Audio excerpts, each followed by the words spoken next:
share some of your initial thoughts and how you learned about it and what made you decide that this could be a value add to your coaching engagements with your clients? It's working with you, to tell you the truth. There's a lot of tools out there that people can use for the candidate assessment when you start an executive coaching assignment. But how you're delivering it to the candidates is your strength. That's your superpower. And I think it makes people feel very at ease, and you explain it so well. And I think they're much more willing to listen to the feedback objectively, because sometimes they're resistant. They don't know why they're being asked to coach or be coached. They're not quite sure where the company thinks they need a coach. Doesn't everyone else need a coach? Why me?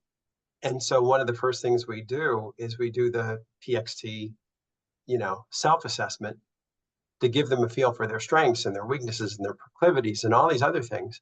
But still, the body language oftentimes is very tight at that initial stage of executive coaching before they get to know me as a coach. But they've got to get to know themselves. And you are a master at delivering that information to them and making them feel like, yeah, I guess that's me. I guess I can be that way. But they need to have that level of awareness, and no one does a better job than you do. So the Yeah. tools are great, but I do my coaching business around you specifically because I think you're just such a great person at delivering that kind of information. Oh, thank you very much. I appreciate that endorsement. And I agree with you. Self-awareness is so key. I start with that, or at least weave that into the coaching engagements myself with my clients too, somewhere in the beginning. Maybe we don't lead with that, but somewhere in the beginning, because at some point, after we got some initial discovery questions out of the way, we are faced with the fact that you need to be aware. You need to know very deeply what makes you tick and what is your leadership DNA. So that's why I call this leadership DNA experience. So if thinking back to a couple of times that you and I worked together with your client delivering that leadership assessment, what were some of the biggest takeaways if you were to pinpoint from the experience from your client? Well, what I talk to the clients about when I'm doing the executive coaching is, they all know the term KPI, key performance indicator. But what they don't know the term is KBI, which is key behavioral indicator. And a lot of times, Tatiana, they're getting into coaching because they need support with their communication skills, really in that communication, team building, leadership loop that they really need the most help. And a lot of times they're just not self-aware. And even when they go through the assessment, like I say, there's still resistance. That's not me. But again, you set the stage for the full, for me, 26-week assignment. Oftentimes I do 6-month executive coaching windows, and weekly meetings start a little bit tenuously usually because they're still not sure why they're there. And then early on in that process, usually by the second week, no later than the third week, I have them taking the PXT assessment and scheduling the time with you and with me to go through it. So it's hard in the beginning, but you're a master at making people feel comfortable, at helping people raise that level of awareness, of interpreting what they're seeing on paper so that they can accept it more. And it just starts the whole executive coaching arrangement on such a positive footing. They feel better about themselves. So again, Would you thank you. say would you say you're able to use those insights throughout? Like, does that come up in subsequent coaching sessions? Yeah, it's not intended to be a tool that's a one and done.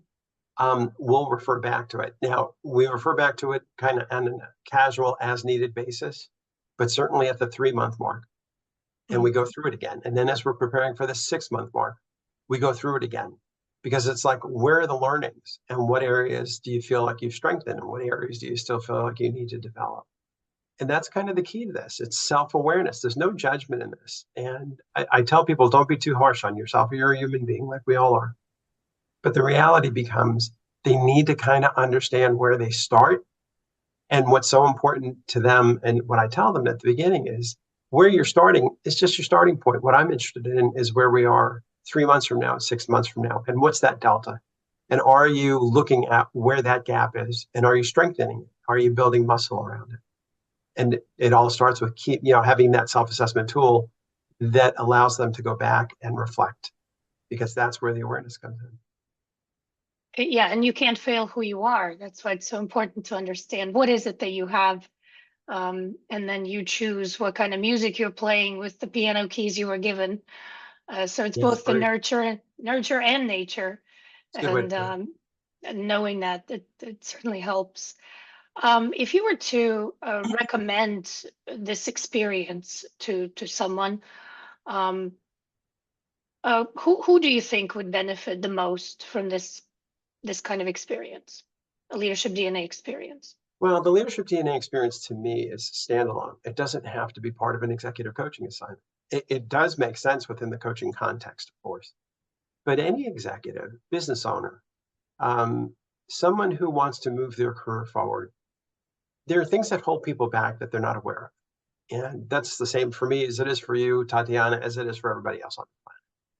Taking the time to invest in yourself and kind of figure out, where do you stand? What is your natural inclination in terms of certain things? And are you someone who avoids conflict at all costs? Will you look the other way, sweep things under the rug? If you do, again, you're human. It's not the worst thing in the world. On the other hand, if you could strengthen that, wow, but you have to become aware of it first. So first comes the awareness, then comes the muscle building, and then comes the end result. So again, anyone who's looking to build their career, whether you're an emerging leader, you're an established operational leader looking to get higher into the senior corporate ranks, or you're someone high up in those ranks who's looking to open your own business, or you're looking to someone who wants to get to that C-suite. Um, anyone would benefit from that time spent with you and with the EXT assessment. Thank you. I appreciate it. Is there anything else that we haven't covered? I haven't asked.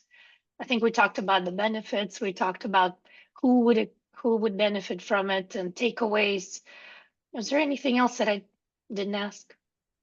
No, something you didn't have. You and I were on a podcast one time. That's how we met. Yeah. And then on a later podcast from that same scenario, I remember saying, "Hey, I'm her biggest fan. Just so you know, I want everybody to know I give my business to her exclusively." The reason why that's so important is it's important to have faith in someone who is core to your business. As an executive coach, I rely on two key people. One is you, for example, to help do that personality assessment. But you've got to have those moments of truth. You've got to have those snapshots. That's what moves someone forward as an executive. So as a coach, when I'm helping them, I've got to have those key points to rely on and refer back to. And even at the end of the 6-month assignment, that's how we move forward. That's where you know, okay, kick off the training wheels, no more executive coaching, the assignment's over. But where do you want to take this? And it all stems to what they do, stems back to, what did they do in those first few weeks in the assignment? Between the 360 and the self-assessment, that's really kind of critical to everything. So I Mhm. just want to say thank you for that. You do a wonderful job. I'm very loyal. I'm very, very fortunate to have you in my role. Well, thank you so much, Paul. I really appreciate that. I think we've got everything we need from this part.